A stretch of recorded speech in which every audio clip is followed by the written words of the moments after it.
I have Ryan Salcy here, Central UP Planning Agency, and Tom Stevenson from MI Connect. As you heard, this meeting will be recorded. So yes, welcome everyone.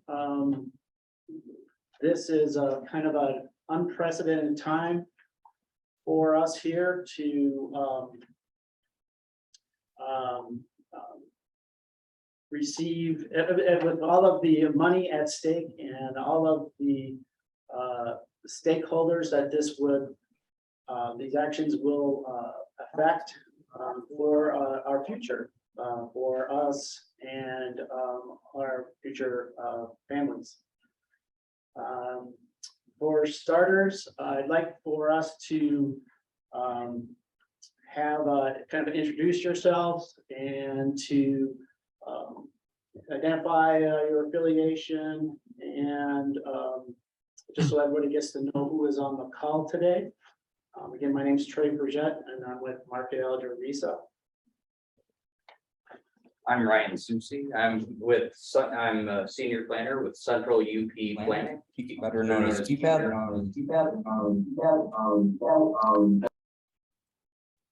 I'm Tom Stevenson with the Connect Michigan program.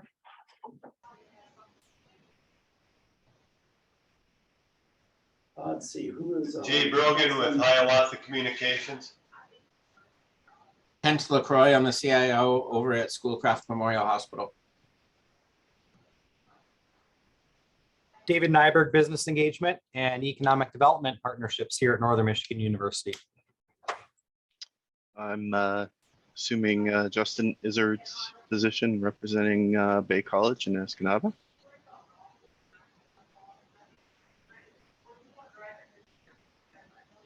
This is Jerry Warren on the phone. I'm the director of Western UP Planning and Development Region. So Ryan invited me. I'm just listening in. Thanks. I'm Corey Heigl with Astria. Bo Bowden with, sorry. Bo Bowden, UP Michigan Works. Ryan Carrick with Central Upper Peninsula Planning. Hi, this is Bruce Moore. I'm the president of Highline Internet. I'm Good morning. Sullivan. I'm with a consultant for Highline Internet and with Plus One.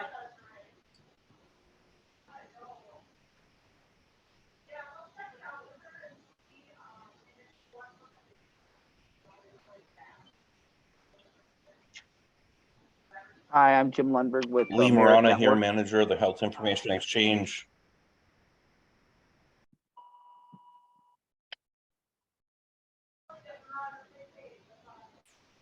I'm Jim Lundberg with the Merit Network. I'm Charlotte Beversdorf, also with Merit Network. Carolyn Stacy, Escanaba Public Library.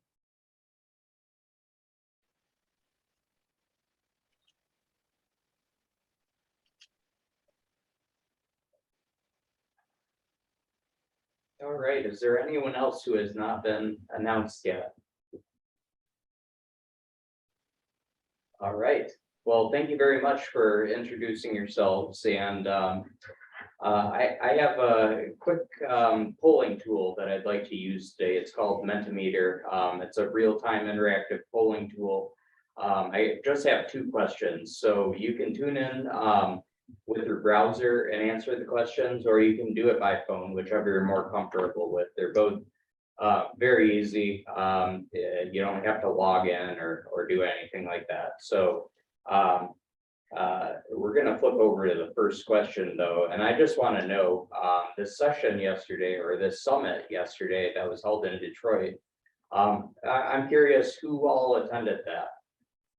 Unfortunately, I wasn't able to attend. I know there's a lot of activities going on here in the UP with the Michigan State Fair and the governor's visit to the UP, but I did hear that it was a great conference, and that there was a lot of wide variety of information shared at this. So I believe recording will probably be posted in 2 weeks is what they. 2 weeks. Yeah, 2 weeks or so. So we'll be sure to share that out through this group as well.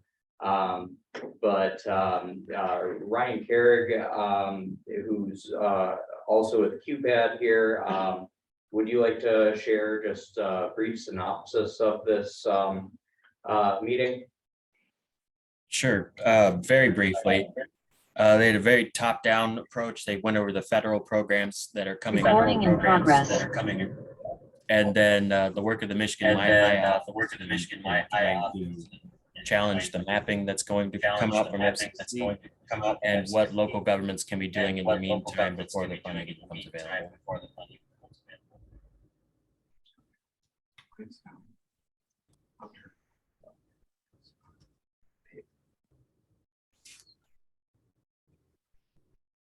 Thank you, Ryan.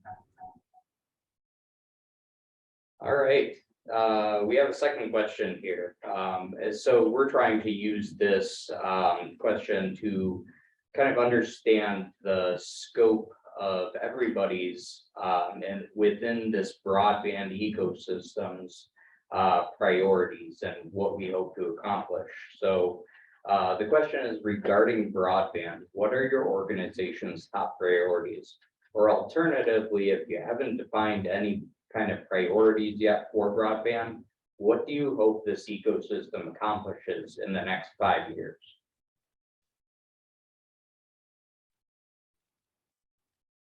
All right, I see expanding healthcare access to everyone in our county via telehealth.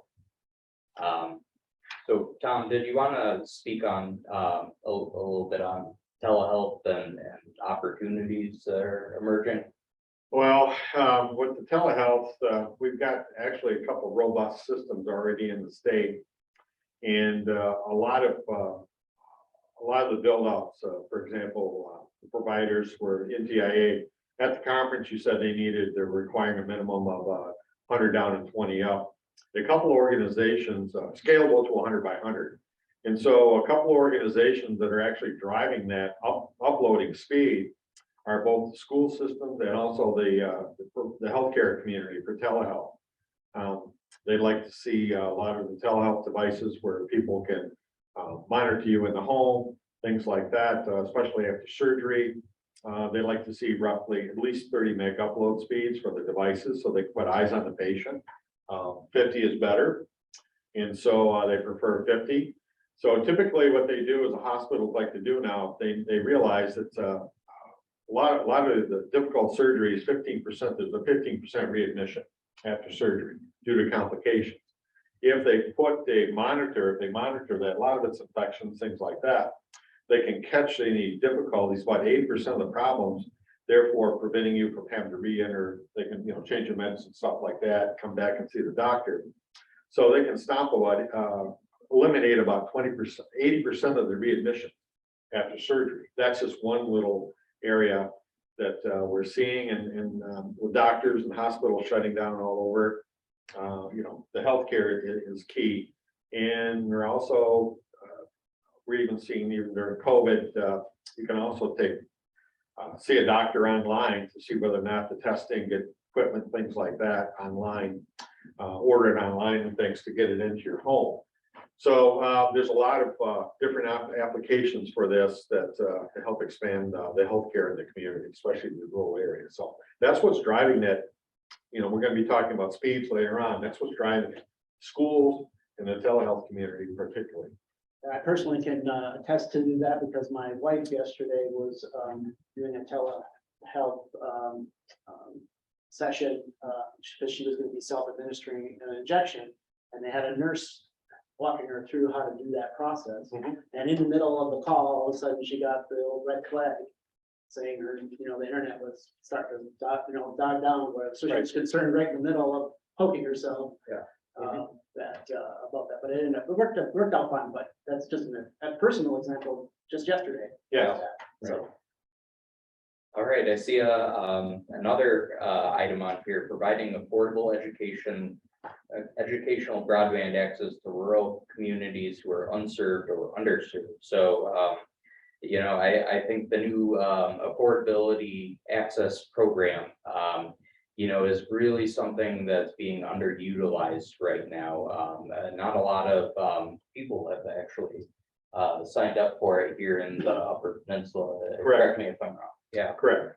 So I think that's an area that, you know, all can really help push a little bit further here through all of our institutions and providing more awareness about this affordability program. I can't quite remember the parameters for it. I think it's $30 a month. $30 a month affordability. And they expanded those that can use it. People on disability, not only children on the federal lunch program, but also adults on SSI, seniors on SSI, but also veterans, disabled people. So they've really expanded that program. Yeah. And who can qualify for it. And Pell Grants too, I think too. So it would be for college students as well. Yeah. All right. Well, we don't have a whole lot of time to spend on this item, but I just want everybody to know that through this polling tool, you're actually able to fill it in at any time. So you can go back through this presentation, follow the link or the QR code, and enter in your answers. And I'm hoping to use this to kind of try to further understand what our priorities are and what we should be focusing on. So I see a lot in healthcare. That's going to be a top priority, and then also education and affordability. But I would also like to address anything else that we have not. So please fill that in. So with that, we've reached the end of my presentation here. Actually, I'm going to flip back to the agenda. And so, Charlotte, we would invite you to speak next, and then Tanya after you, and Tom after Tanya.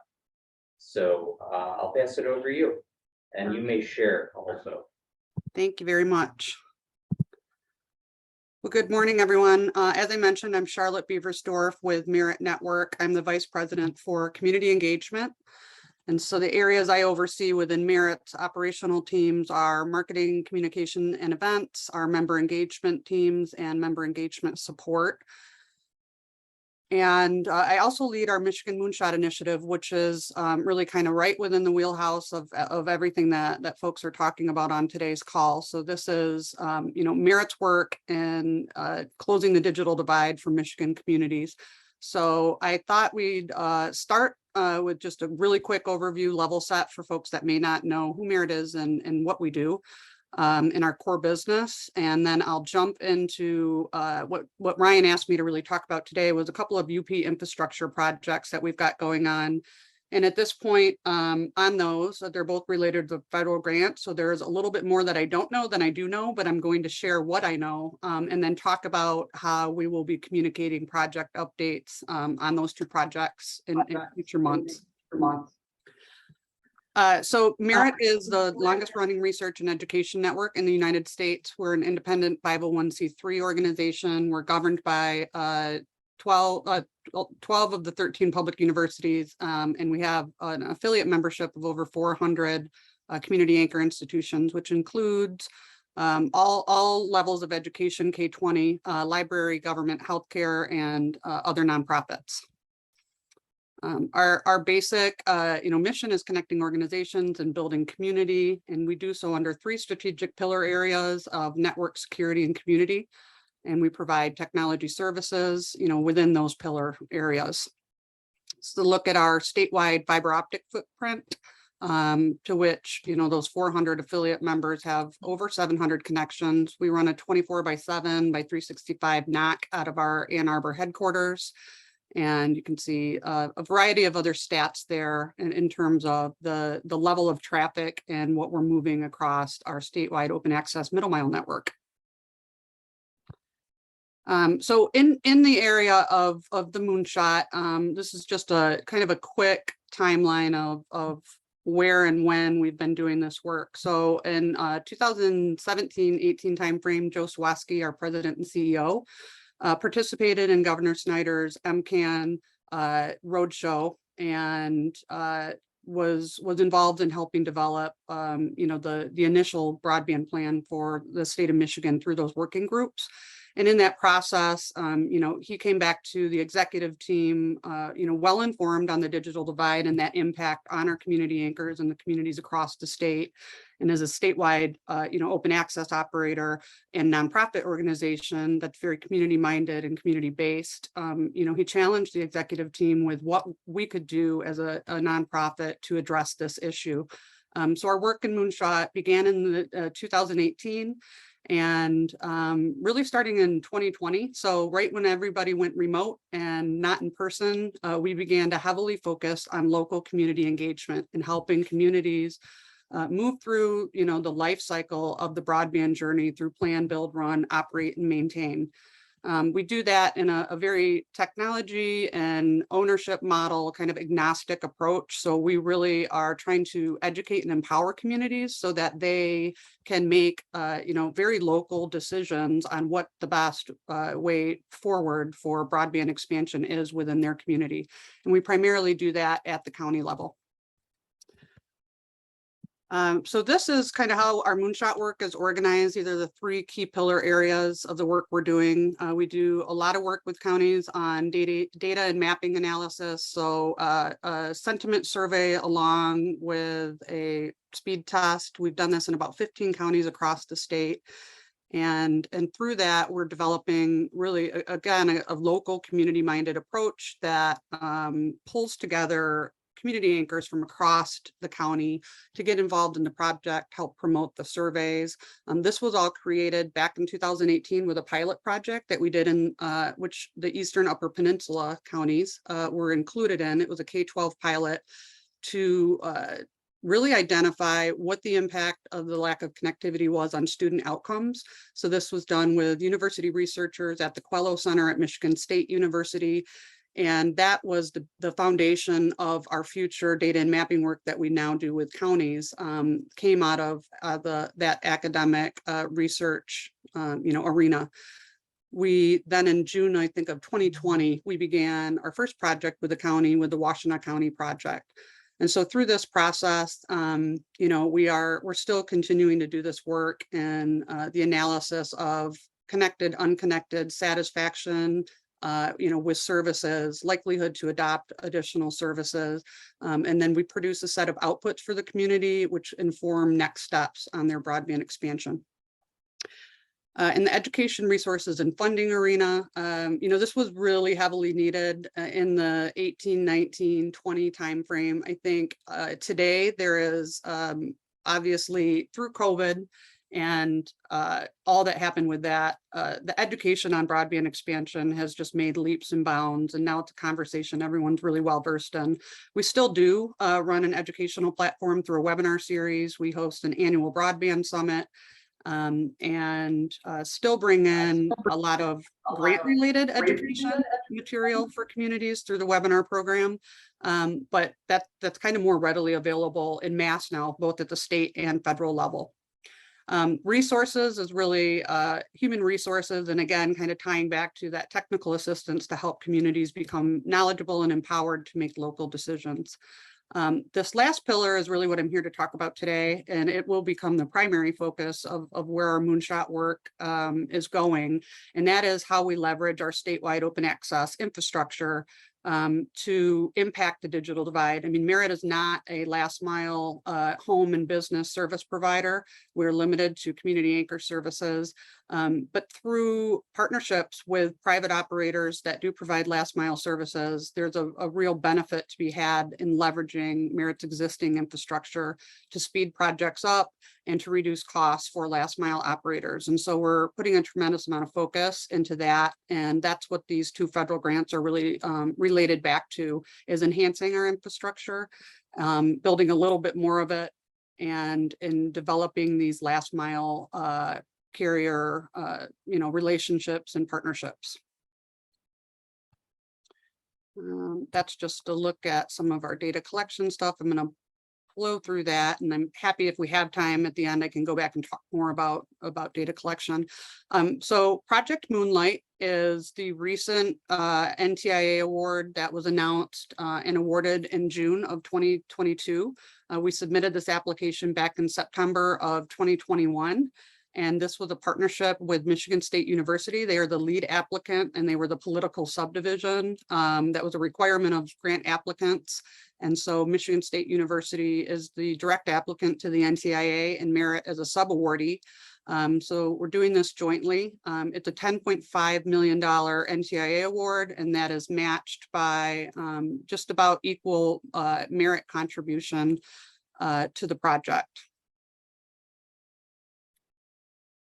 Oh, I should mention too, within this project, we also have a letter of intent. So Merit's considered, I think it's called a covered partnership within this NTIA broadband infrastructure program. And so Merit's the covered partner. And then we also had letter of intents from 3 last mile operators, Barger Creek, Northern Michigan University's EAN program, and Highline Internet. So hi, Bruce. Hi, Tanya. And the reason we really went after this particular program is this was a direct NTIA program. A lot of the funding that's to come through the BEAD program and later on and through other infrastructure investment programs within the state of Michigan, Merit's not eligible for a lot of those funding programs. So we saw this as an opportunity to really bring this money into the state in order to enhance our network, which will enable us to do all of these partnerships and really impact the digital divide. And so we did the direct application, and we're really seeing it as a foundation for all of the additional IIJA funding money for private operators and community networks to utilize those dollars and then also leverage Moonlight and the open access middle mile infrastructure in order to really make leaps and bounds in the state of Michigan. So Joe has coined this the digital Audubon, and so it's the kind of everyday we have to explain what is middle mile, what is last mile. And so you can think of this as the digital Audubon, the highway, and the large long haul, network that kind of pulls everything across the state and gets it out to the edges of local communities. This is a state scaled project, so it is our entire network footprint. It's an equipment only project. So we are not building any fiber with this NTIA broadband infrastructure program grant. It is all equipment and an optical upgrade, which is across every single piece of fiber that we currently operate within the state. It will impact. As I mentioned, our goal here is really to enhance our engagement with private operators and community networks that are running last mile services, and open up this infrastructure so that it can be utilized, which will be more cost effective. And really, I think with a lot of the BEAD money, and this was brought up a couple of times yesterday, but there's a 4-year clock on those infrastructure projects and delivering services to homes. So that's a very short window. And so if the need to build additional middle mile is mitigated by leveraging existing middle mile, that's actually a pretty key component to our state executing and being able to really get those last mile services stood up and working in that 4-year window.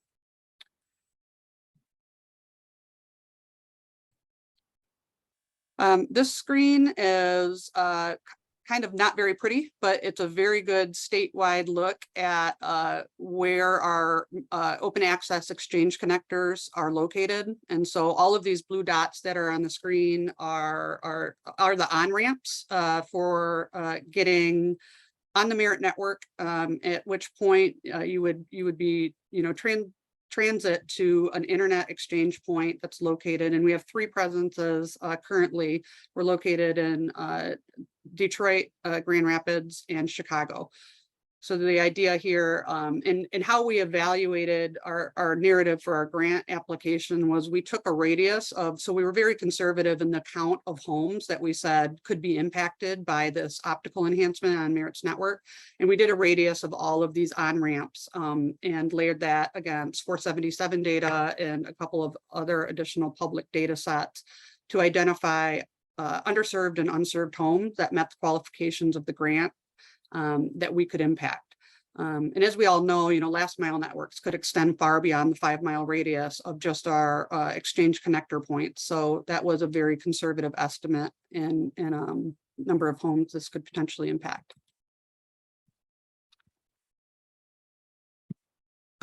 So again, I just plopped this in here because I think it's a really nice summary slide on everything within IIJA, related to infrastructure investment that could potentially utilize this Moonlight Foundation to build out last mile networks and serve homes and businesses. And we had really good discussion yesterday, particularly focused primarily on the NTIA program. So we talked a lot about BEAD and digital equity and tribal, a little bit on the currently open middle mile opportunity that closes here in the month of September.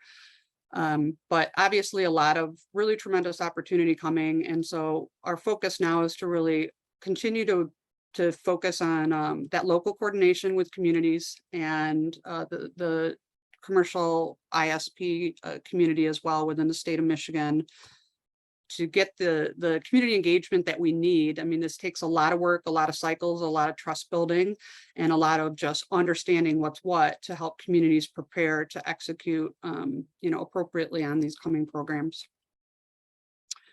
So the other project that was a little bit more quiet, it didn't have such a large announcement as the event that we did at Michigan State University back in June, is our Lift Up project. So leveraging infrastructure for transforming the UP.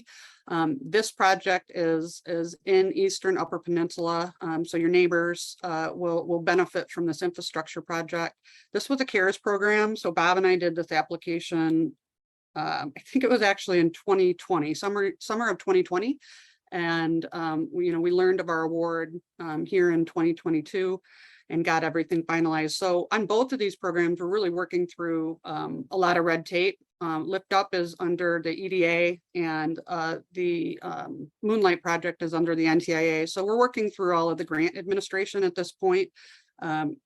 Building project plans. So again, as I mentioned, there's more I don't know than I do know. So I don't have project timelines specific to these two programs yet. But on Lift Up, I think Bob's targeting, and that's Bob Stovall that I'm referring to, VP for infrastructure strategy at Merit. I think Bob's planning for next construction cycle to build this. This is a 70-mile network segment, and it is an infrastructure build.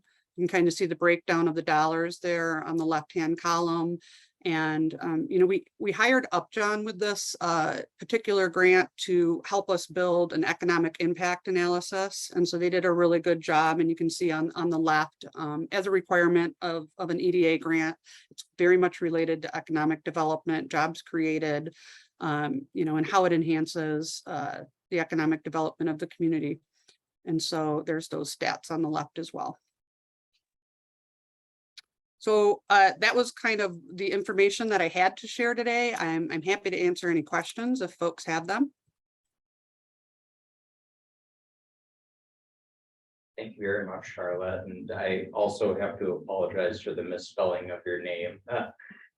So I will make sure to get that corrected and send this presentation out to the group too. So I wonder, can I ask what actions can we take right now as stakeholders in the Upper Peninsula to help further along the Moonshot initiative? I think now that we're back in person and I'm back on the road, probably 3 to 4 days a week, I think enabling community engagement is always where I would go to first, bringing folks together to have discussions. I don't know what the coordinated broadband expansion effort is within Central UP, but getting an understanding of how you all are working with, as a region, and then even deeper down at like which localized levels, I believe in the UP. I mean, I see so much more community collaboration at a multi-county, like regional approach. And in other areas of the state, it's very much at a county level. And so maybe perhaps, you know, creating some community engagement opportunities, inviting me to, you know, meetings like this help me to really understand the landscape of what's going on locally and how this all ties in. I mean, I see Bruce on the phone, and obviously through both of these programs, you know, that is exactly the type of organization that Merit's looking to work with. Last mile operators that are out, you know, effectively bringing dollars into the state of Michigan to deploy infrastructure and build services to homes that want to coordinate and leverage open access middle mile. Great, thank you. Are there any other questions?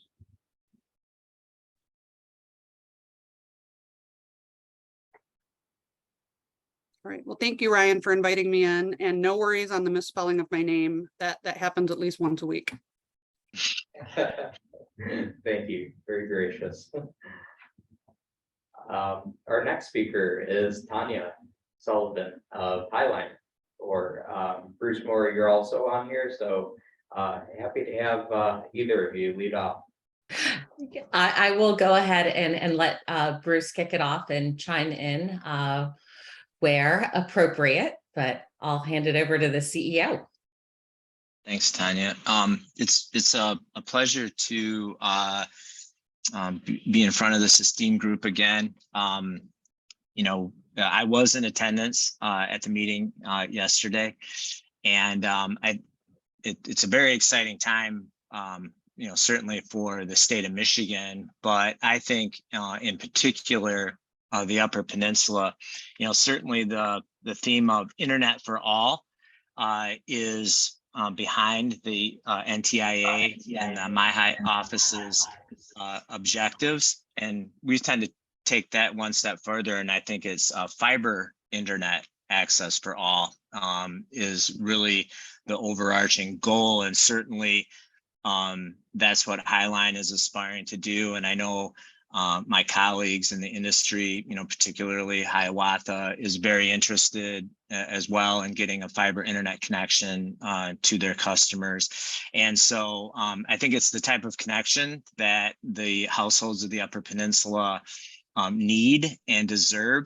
And certainly we're going to be fighting very hard and working with all the communities, especially connected to our RDOF award. And we have a little bit of information to show how there's such a great opportunity for Highline to continue to serve more customers than the at minimum 42,000 households in the Upper Peninsula that we'll get to over the course of our project. Highline is up and running. I've been in front of the group a number of different times. We now have hundreds of customers who are enjoying a fiber to the home connection. And I will tell you that it's not too sort of emotional to say that this type of connection is truly changing the lives of the household that now have a 1 gig by 1 gig symmetrical fiber to the home internet connection. And we survey all of our customers post installation, and our checkpoint of would you refer a friend or family member is at like 98.6%. And so, you know, really gratifying to get our fiber in the ground and then fiber into the homes. And we are participating in the UP State Fair, again, with the tent on the Midway. And it's really gratifying. I spent 2 days there this week, and the people walking by saying they're very proud to say they're a Highline customer and how much it means to them is it's a lot of fun. So a bit about our update. I mean, we will pass 17,000 homes. We have nearly 1,000 miles of fiber in the ground. Everybody can do that math. I mean, that is the point behind the grant funding that we have, is we are building in very, very rural areas of the Upper Peninsula, particularly now where we're concentrated, as most know, in Delta County.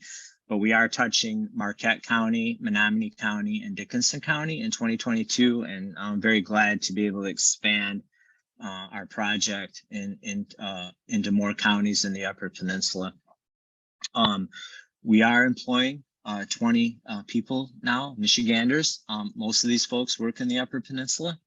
And so we're very happy to expand the workforce as a part of our project.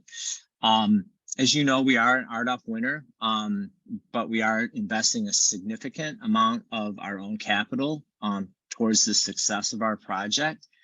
And I think that's the big, as I heard yesterday, sort of efficiency and execution of a plan. I think that's where Highline is perfectly positioned to continue to help the households in the Upper Peninsula and expand our fiber project. We're also doing a significant amount of giving back to the communities, both in our Teacher of the Month, our First Responder of the Month, supporting the Upper Peninsula, the UP State Fair, and a lot of other local opportunities where we are giving back to the communities that we serve. So we're very proud of that as well. And again, being perfectly positioned to garner more grant support to extend our, the fiber project plan that we have today and serve many more households. So we're going to be working very hard on behalf of the Upper Peninsula and the counties and the townships to help, truly end the broadband problem that exists out there. Some of the facts, we believe that fiber is the reliable, future-proof broadband, and as deemed as critical infrastructure, the NTIA did say there was going to be a preference towards fiber, and we're glad to hear that. We're working with counties and townships and anybody on this call who is interested in continuing to work with Highline or interested in working with Highline or taking those meetings. As Charlotte referenced, I mean, I'm on the road all the time too, happy to engage. And, we're finding that not all ISPs are created equal. I mean, certainly where we're building, we're displacing technologies that are inefficient for the household needs today. And I think that's the value of fiber. Highline is positioned to be a very good steward of grant dollars. I mean, we are executing our business plan, and there's no flat-footed start for us. We've already been through that process and have everything in place to significantly expand our project. We are already seeing it that fiber and better internet connectivity does help retain and attract population and creates economic development that is really truly an unparalleled opportunity. And we're already seeing that today in the deployments that we have, not only in the Upper Peninsula, but our project also includes about 7,000 households downstate in the Thumb area. We believe that true partners bring skin to the game. Highline does have a significant investment in the Upper Peninsula and in the state of Michigan with our network. And we will continue to not only bring the capacity and the power of our optical network, but also we're blessed with an investment group that is significantly invested in our success in the state of Michigan and particularly the UP. And so Highline will always bring capital to help support our projects. And then, of course, as you'll see, one of the things that, the RDOF did identify the households that were obligated to build past. But, certainly the accuracy of the maps, the mapping is a big topic. I know not only with the new MyHigh office, but Tom's organization has always been focused on mapping, and Connect Michigan is a big part of that. And certainly there was an FCC representative at that conference yesterday, and mapping was, again, a big part of the conversation. And so we're working very hard to identify where Highline is going to offer fiber to the home services, but also where we have the potential to offer additional and really make sure the mapping is as accurate as possible from our perspective. It's staggering to me the number of households that are not covered by our RDOF, and I asked try to answer the question regularly, why not me? And why not our household? And so this is, we've created an online petition, and we'd encourage everybody on this call, if you'd like to distribute this throughout your communities, to let us know, again, where, the lack of internet access continues to exist. And certainly this is great data that we'll be using to build our case for future grant money. So we want to help empower the residents, the households who feel like they're underserved or know they're unserved or underserved, and help us identify them. As you know, we've talked about a lot, public-private partnerships are really the key to connecting the Upper Peninsula. The graphic on my left is how Highline sees the different entities of grant dollars coming together to help serve more households. And we're working very hard in each one of those puzzle pieces to put this plan together for the Upper Peninsula. The one in the diagram on the right is an example of where you can see, it's kind of hard to see, but you can see the green dots are where we are building our fiber network, for example. And then within close proximity are the households that were not included in particular in the RDOF program. And these are the households that call us all the time, wondering why they were left out of these type of programs, at least this initial program. And what are we going to do about it to help serve them? And certainly we feel like the grant dollars and the BEAD program is something that we feel comfortable with putting in the grant application because of our existing network. We don't see an issue getting the infrastructure out within the 4-year time frame. It probably can do it sooner than that. So this is just one snip of an area of the Upper Peninsula that exists everywhere, and really I would argue in all 15 counties of the UP.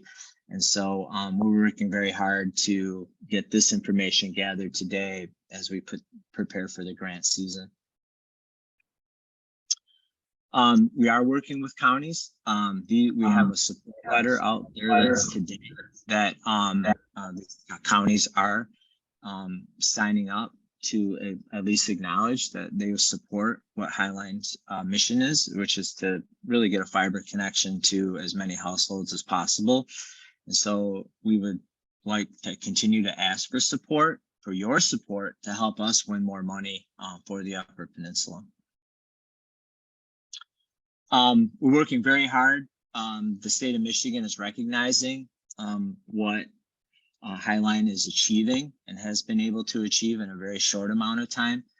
The Lieutenant Governor did ask us to for an update. We hosted him at an event in Ford River Township, where we also announced that Ford River Township has become a smart rural community as a part of a program through the NTCA. And Tanya is one of the committee members of that program. And it's really a distinction that helps identify the community as being gigabit served.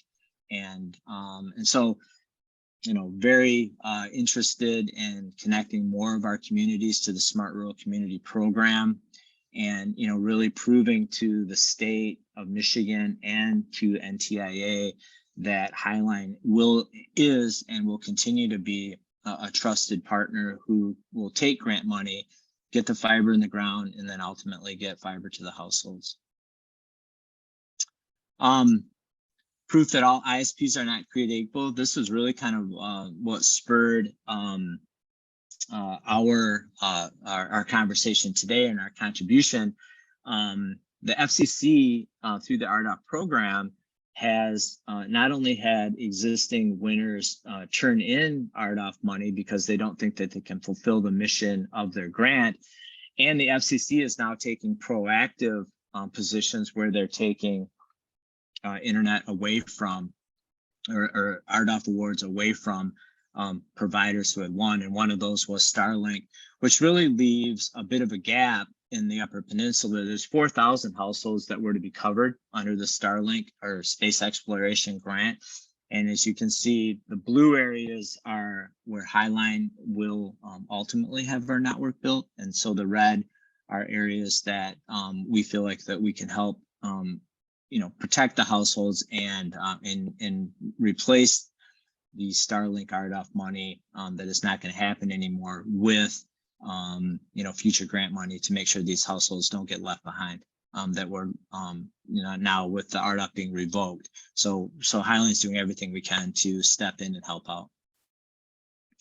So with that, that's a brief update. I mean, we're very excited about our business plan. We're very excited to be launched. And most of all, it's very gratifying to bring the fiber internet access to the customers that we have so far. And literally, I'm not exaggerating, thousands of customers who have a pending order with us waiting for Highline's network to get activated. So Ryan, appreciate the time. I hope this was helpful. Yes, thank you, Bruce. I appreciate you sharing this information with us. I believe we have time for one question here for Bruce. So if anybody would like to share that, then please speak up now.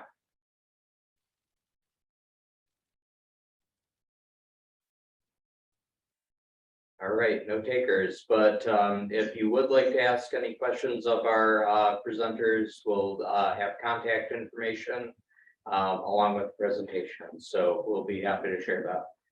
And next we have, and thank you very much, Bruce. And next we have Tom Stevenson of Connect Michigan, who is going to share some state and federal updates and other good information. Sure. Thank you. Thank you, everybody. Quickly, we're still working with Connect Michigan program, still alive and well.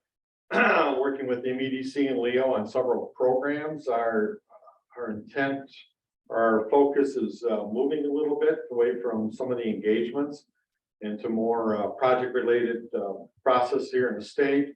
We're still providing technical assistance and guidance to communities and ISPs. We're supporting the office of MyHigh, and I'll get into that in a second. And we also implemented the Michigan Broadband Infrastructure and Audit Validation Project. In other words, we're mapping the state. This is the data that will be used for the grant programs.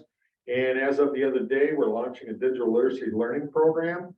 We just pulled down a $3 million grant from AT&T Foundation to help educate folks. So quickly, I just throw this slide up here. This is old data from last year that we collected. We'll be having new slides come out in roughly end of September. But Bruce and them talk about fiber bills. This is the emphasis that we're getting from the NTIA and the state. We're looking at 100 by 10 download speeds, scalable up to 100 by 100, which concerns actually a lot of them can put out the gigabit level service. So it is starting to happen. Last year, you can see the electric rural co-ops. I've got a couple of my counties, Charlotte and Emmet County. They're now built out. My broadband meetings used to last an hour and a half talking about broadband. I go talk about broadband now, and it's all housing, telehealth, transportation, and we spend maybe 5-10 minutes on broadband and how to access it. And so it's kind of a nice thing. So the new map's coming out, and I just show this because next year, in a couple of months, when I do bring another presentation in, you're going to see large swaths out down in this area here. Great Lakes Energy is building out. Presque Electric just launched theirs. I got Point Broadband in the center. I got Highline up here in the UP, and over here in the Thumb, I got Thumb Electric. So we're seeing a lot of fiber bills.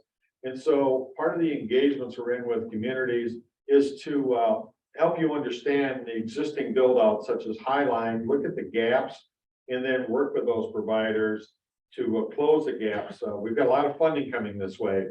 And so we need to identify those areas that are eligible and need to get the communities ready. So several communities I'm working with already have already got contracts and DAs and actually signed letters of intent for build outs going after the BEAD funding. Talk about Starlink and RDOF. Yeah, Bruce talked about Starlink right here in the center. These are the two areas that affect the central UP, the Starlink.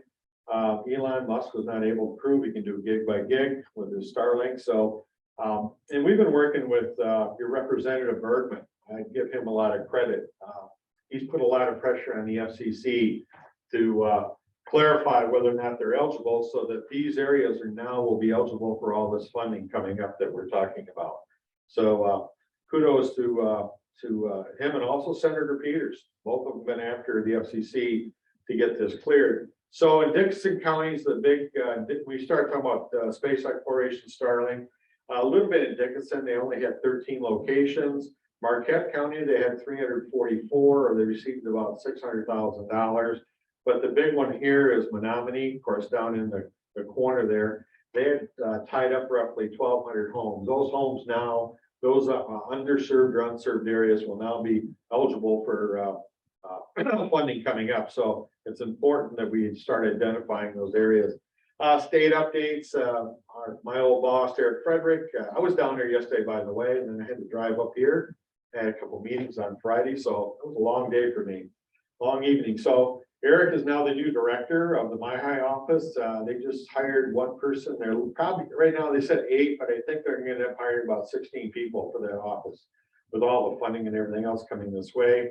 The NTIA has actually asked us to ask the state to hire several people because of all the different programs and increase the significant capacity to implement all these different components coming our way. Very complicated. A lot of things are not out there yet. We're not seeing a lot of detail yet. They're still working on it. So as they come out, we'll talk about this and keep the communities updated, especially with the BEAD program. Right now, we're about ready to go into what I would call a planning stage and develop a new statewide broadband plan over the next 270 days, I believe it was, the timeline. But also the other thing, the state, the MEDC, granted a $5 million program to launch and actually physically identify areas that are unserved by 100 by 20 to make them eligible for broadband mapping. Quickly, we have the capital, the state of Michigan, we did have a ARPA funds. And Michelle Hoinga, she was in charge of the committee on telecommunication down in Lansing, and she wanted $500 million for grants out of that ARPA funds, and they only gave her 250. So we're looking at breaking it down, written by law, into the legislators. Right now, it's going to follow, and this is going to be basically a teaser, an appetizer for the BEAD programs that are coming up.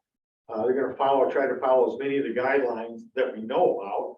And so basically getting people ready and follow basically the same guidelines as what the BEAD is. But there will be some differences, of course, because this program was written into law by legislators. The big difference is it precludes any government or educational entities from participating in this program. We expect that this grant application will be eligible sometime they said yesterday, the end of November, and probably December, really take programs, applications from the ISPs. And so there'll be 150 for last mile and 88 million for middle mile. And for the middle mile, you're going to have to identify the actual providers and the actual homes that are going to be served that qualify for the program. We're still waiting for the U.S. Treasury Department to okay that, but we don't really see a problem. The big one, the mapping. The FCC has launched a mapping program. We know how good we know it's going to have plenty of errors. So the state of Michigan wants to be able to challenge that. And the only way you're going to challenge that is to go and drive individual miles and actually physically look at the networks and see where they begin and where they didn't get. Like Bruce said, the providers were actually, when they turned that in, it's per census block. And so if you serve one home in a census block, and I've got a nice example, then you actually count the entire census block. So all those homes in that census block, even though they have service, they no longer qualify for funding. So they were taken off for half. So these are the green areas where the services at 100 by 20. So we had 16 teams driving. Well, it started out to be about 65,000 miles. I think it's going to end up more, a lot of road miles. There were two different groups working, and one group just finished, they just went down, they just finished Schoolcraft, Baraga, Delta, Menominee, Chippewa, and Gogebic, and now they're down in Sheboygan and Alpena County working their way south. They started at the south end of the state. When I was up here in April, they called and said, "Tom, what's it like up there?" And I said, 2 feet of snow, and Sioux and Marquette was getting 8 inches. So They actually started mapping the southern part of the state. And then once the snow melted, they started working their way north. And so worked around Lake Superior and they're heading south. So they should be done with that. Right now, their schedule will be finished in early November with the program. So this is a teaser here. This is an example of the mapping that we did for NIMCOG. Get an EDA grant to Alcona County to do a similar mapping project. So this is Lincoln. Lake Huron's off to the left, off to the right a little bit. This is the little town of Lincoln right here. And these are all in green areas. This is a cable provider that's turned in data for the FCC per census block. It says, I cover all these homes at 100 by 20. So we put a team on the ground, drove around the different census blocks, and lo and behold, they actually drove around, and these are the only physical infrastructure, and only the homes attached to this infrastructure actually had 100 by 20. Therefore, all the other areas here in the brown, as you're seeing, they now qualify. They actually did not have access to that service. Therefore, they now actually qualify for funding. By the way, these areas missed the RDOF. They should have qualified for RDOF. They didn't because of the way the FCC collected the maps. To break it down better, this is the zoom in right here. So all these homes, farms, all these areas right here, they claim to have service, and we hear from them all the time they don't have service. So our mapping team is what they're doing right now, is driving around, and we're collecting what's called granular data. In other words, per location. We're matching against the county's 911 data, which is basically probably the best database out there, the most recent updated database where the homes are. And we'll be able to use this to challenge the FCC map. This is one of the few processes that allow you to challenge the FCC map coming up and what they've stated. And then the other thing too is allows us to, once we get all these, we'll take all the BEAD programs, the CEMIC programs, and the Capital Funds project, which is now going to be called Robin. That was a new name given to it officially yesterday. It was Robin, they're going to call it, named after our state bird. And we're going to have Robin, we're going to have BEAD, and then we're going to, when we're all done, we're also going to have RDOF again at some point. So trying to keep up with this, we'll try to do our best to help you out with this. So we'll be able to take these processes, and by doing the per location, keeping track of all this, we'll be able to make sure we're not double dipping, and be able to track all the grant progresses, and as those homes are built out, track it. So this is just a portal. It's not public yet. This is Allegan County, and you can see this is the output from the Allegan County. This is just the raw data driven. These are the areas in Allegan County that are actually identified. So when Allegan County is now doing an RFP, they're looking at working with providers, looking at going after BEAD money in these areas that are blank, that are unserved, that they know there's no service in those areas. So they're focusing on these areas right here when they're doing their community engagement with the providers, and now they can focus their energies on closing the gaps, is what we're saying. But under the BEAD, the eligibility goes from, again, our legislators did Robin. They control Robin, which is the schools and government entities weren't allowed. Under the BEAD, almost everybody is allowed to apply for the BEAD money, except for individuals, legal partnerships, and co-applicants. You saw this slide. Charlotte did a nice job on this slide right here. One of the things we're looking at is on this right here is the digital equity. What's next coming? We're kind of focusing on that a little bit. And of course, we had the broadband affordability program, the 4.2, which Ryan spoke about earlier. It's expected to last 5 years, but the way it's being sucked, the way it's being drawn down, I don't know if it's going to last 3 years. So hopefully it'll last long enough. If we did not form the Office of Hi-Fi, like the other 32 states, the NTIA would have given us at least $100 million. Of course, that doesn't go very far when you're talking about building out fiber.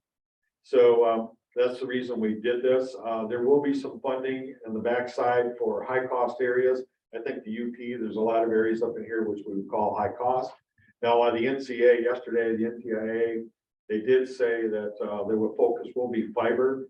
they do recognize that in some cases, fixed wireless at 100 by 20 will have to be used.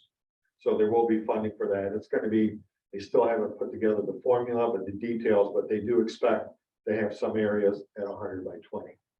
Under the Snyder administration, we looked at these kind of build outs and we thought we figured it'd be roughly $5 billion in the rural areas to build fiber. Doing your third grade math, we're only going to get about 2.2. So we're going to need a lot of private investment. We're still not going to be able to do it all, I think. So with fiber, so we're going to have to stretch those dollars as much as possible. Again, a lot of the details have not yet been laid out yet by the NTIA on this, but they do expect some fixed wireless, but it will have to be 100 by 20 minimum. So Michigan, we're looking at right now. We're figuring the FCC's data will probably deem us to be eligible for about 1.5 billion. Our mapping will probably show that we're eligible for closer to 2 billion. So we plan on using this to challenge it. It's going to be built out over 4 years. It's our 4-year build on this. Yesterday, one of the things we talked about is that's a very short period for putting a lot of strain already on existing infrastructure. And it's at the state level, we're thinking you're going to almost have to break that up into 2 programs. Implementing $1 billion grant program in the state, $2 billion. $1 billion can be hard enough as it is to keep track of it, much less 2 billion. And on top of that, we some of you here recall the super fund, where the government figured they'd throw a couple $1 billion out there to clean up all the gas stations. They dumped it all in 1 year, and lo and behold, it tripled the price of cleaning up those gas tanks and everything else, and they only ended up about a third finishing up the project. So government, you got to be careful how you put that out. The other thing we're looking at too, and we're still waiting for detail, is that we're mapping also the eligible community institutions such as road commission, township halls, schools. I still got schools up here. I think Trey's got one still got hooked up to DSL, he said. We're going to need fiber and gigabit level. So finding out who's eligible and who doesn't have it, so we can get funds available for that to make sure they're included into build out. Again, NTIA, we're still waiting for details on that. The BEAD program, again, we talked about this and it's been going over this a couple times. The one thing we're looking at is a 25% match. That's minimum match for this. The 25% match. We figure this can be pretty competitive, and it's probably going to be closer to a 30-40% match. It's going to be required to go after this funding. So you may be eligible, but just be aware that you're going to have to come up with some significant match to be able to compete. Digital equity, this is something we're working on already alongside, again, Connected Nation. Just pulled out a big grant from the AT&T Foundation, plus we're working with the state to do the digital equity plan. The state of Michigan should see roughly about $30 million under the BEAD. And so I know Carol from Escanaba Public Library probably should get a hold of you about some of the training coming up and being offered and coming your way. And affordability, like Ryan said, Affordability Act coming up, the Affordable Connectivity Program. It's $30 a month. There's a lot of folks qualified for that. Michigan has about 1.8 million families. This includes veterans, disabled people, folks on the Pell Grant, I believe. There's several, I think 7 or 8 different classifications now. But right now, we've only got a little over 400,000 families participating. Hopefully, there'll be some grant money to help those folks get online. We've got organizations such as United Way, different programs in some of my communities where they're actually going out and helping people sign up for this program for the vulnerable population. So hoping there's be some grant money to help fund that, because it's quite laborious when you start going out and visiting people and helping them get online like this. Digital literacy, the AT&T, they're getting ahead of everything right now. So we've launched a program. They just launched a $6 million grant program. I've got one in here in Michigan under Connected Nation. So we've got about $3 million. And basically what it is we're start working with folks on training, free training at the libraries. We like to libraries, some of the senior citizens, community centers, and things like that. So they're offering free training and internet basic service, how to use the internet, computer basics. Cybersecurity is a big one, especially with telehealth. That's one of the big reasons, one of the big reasons people are using telehealth right now. They're worried about the security and the health, getting out the HIPAA law. They're worried that some of that might get violated. Email basics, mobile device basics. Everybody I know, even at the librarians will tell you, everybody wants to know how to use these smartphones and all the different apps. So that's one thing. And the other, web conferencing. And this is a class where they'll actually bring people in and sign them up for Zoom, show them how to use Zoom, sign them up, get an account going. So quickly, that was a quick overview. Yesterday's conference was pretty good, I will say. There's a lot of activity coming our way in the state, a lot of coordination going on. And finally, communities are getting ready. Communities already started working with. One of my communities I've been working with for a while is Leelanau. One of my, during our past engagement, we're still working with them, and they just got coined Broadband, which is a sister to Highline, I believe, Bruce. Anyway, they're working down in the center part of the state, and they just pulled down some of the ARPA money, working with the Cherryland Electric Co-op and Wolverine Power. And they just signed the project, and they just started building out in the Leelanau area, and they're going to bring service to about 10,000 folks. So they had, worked together planning, identified the holes, and now they're starting to do the build out. And the neighbor just south of there, Benzie County, is getting ready to do the same thing. I've got one, Washtenaw County. They just did a similar thing where they used their ARPA money. They just signed a deal with Comcast, one corner, Charter in another corner. On the west side is Midwest Electric Co-op, and then in the center they've got a local provider that fixed, not fixed wireless, but fiber provider. So that's the so these are things that communities are doing, and so this funding is coming. So if we're asking people to start working with folks like Bruce here. I got Corey's on the line, companies like this, figure out what's in there, what's I got going on, because this money, it takes a while to get develop these public-private partnerships, which will be required, by the way, in some kind of a point system, we're told, when you start applying for this. So providers, they need to work together with communities to make sure there's a synergy going on and there's a level of cooperation. You got to be able to document that too. So, so I urge you to reach out to those local providers or work with somebody and help identify those areas. And like I said, when that data comes out, we'll be identifying the per location so that these providers and also the communities know exactly who's eligible for funding. So again, we've got about $2.2 billion at stake here. So and this is the once in a lifetime, and it's going to require, I believe, a lot of private investment to close the gap. So that's it. All right, thank you very much, Tom.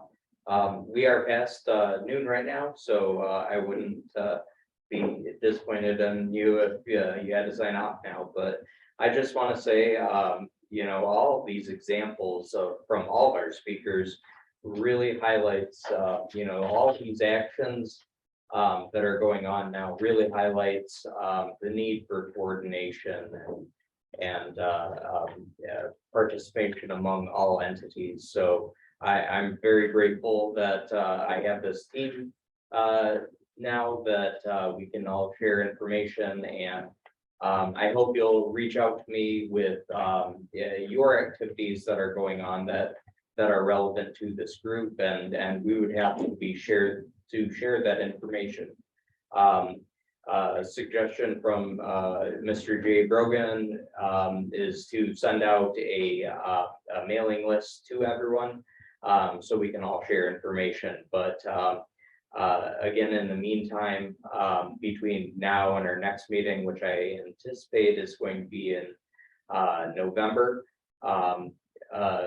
feel free to share information with me, and I will try to get it on the agenda. And looking to probably schedule a little bit of a longer meeting next time, just so we can squeeze it all in there and not rush our guests. So thank you very much, everyone. Does anyone have any final questions for Tom?